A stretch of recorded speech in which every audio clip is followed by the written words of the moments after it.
we're going to read Alice's Adventures in Wonderland, Chapter 8, Part 3.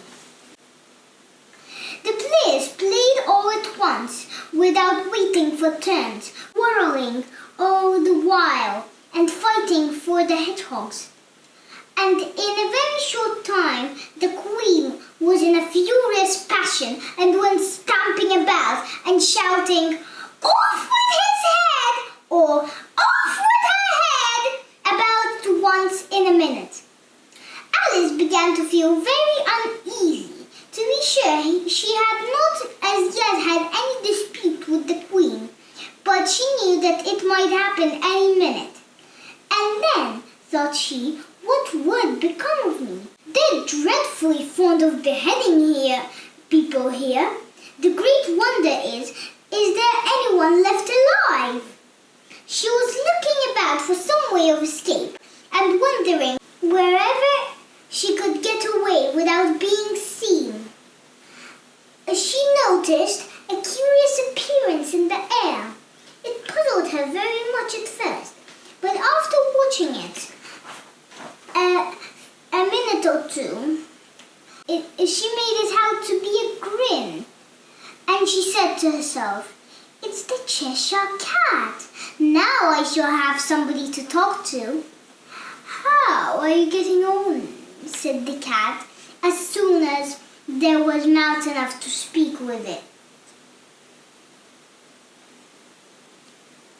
Alice waited till the eyes appeared and then nodded. "It's no use speaking to it," she thought, "till its ears have come, or at least one of them."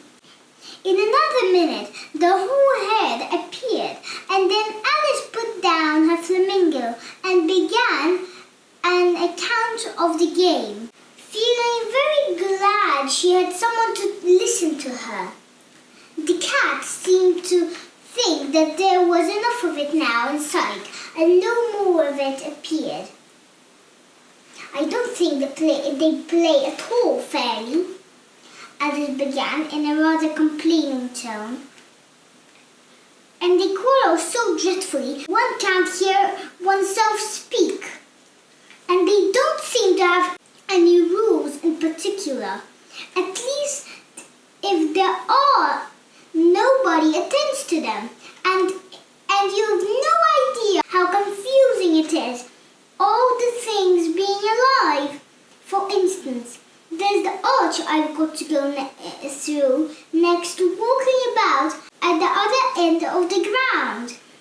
And I should have crocketed the Queen's hedgehog just now, only it ran away when it saw mine coming."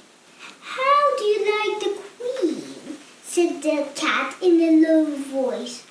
"Not at all," said Alice. "She's so extremely..." Just then, she noticed that the Queen was close behind her, listening. So she went on, "Likely to win.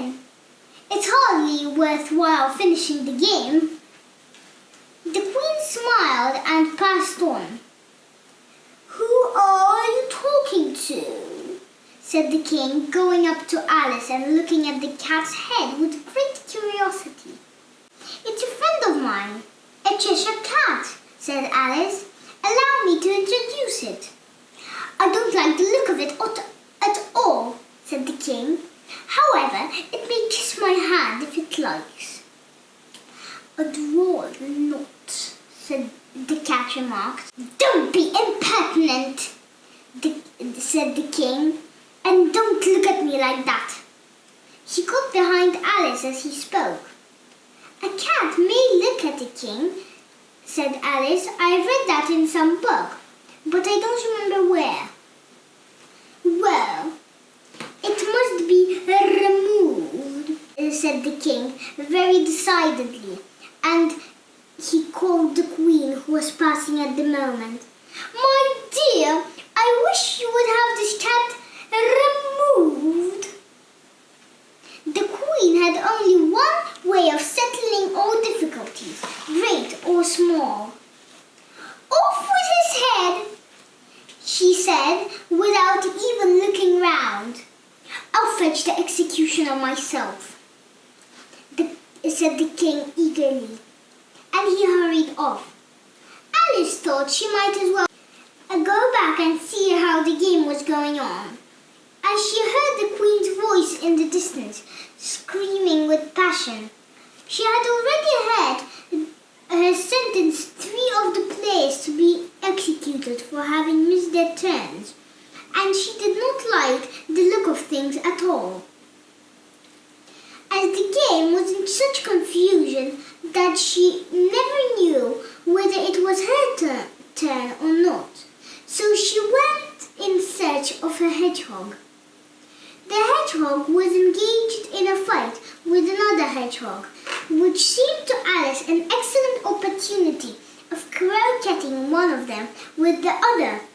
The only difficulty was that her flamingo was gone across to the other side of the garden, where Alice could see it, trying in a helpless sort of way to fly up into a tree. By the time she had caught the flamingo and brought it back, the fight was over and both the hedgehogs were out of sight. "But it doesn't matter much," thought Alice, "as all the archers are gone from the side of the ground."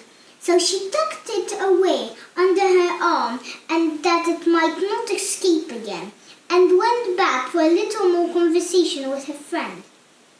When she got back to the Cheshire Cat, she was surprised to find quite a large crowd collected around it. There was a dispute going on between the executioner, the king, and the queen, who were all talking at once, while all the rest were quite silent and looked very uncomfortable.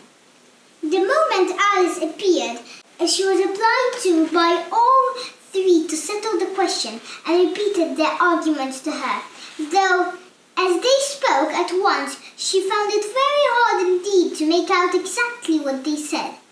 The executioner's argument was that you couldn't cut off a head unless there was a body to cut it off from. He had never had to do such a thing before, and he wasn't going to begin it at his time of life. The king's argument was that anything that had a head could be beheaded, and that you weren't to talk nonsense. Correct?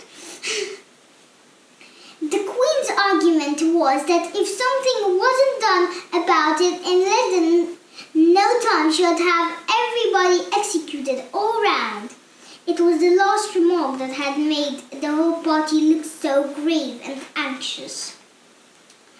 Alice could not think of saying anything else but, "It belongs to the Duchess. You'd better ask her about it. She's in prison." The queen said to the executioner, "Fetch her here." And the executioner went off like an arrow. The cat's head began fading away the moment he was gone, and by the time he had come back with the Duchess, it had entirely disappeared. So the king and the executioner ran wildly up and down looking for it, while the rest of the party went back to the game. Thanks for listening. Until next time, it was me, Mira. Bye-bye.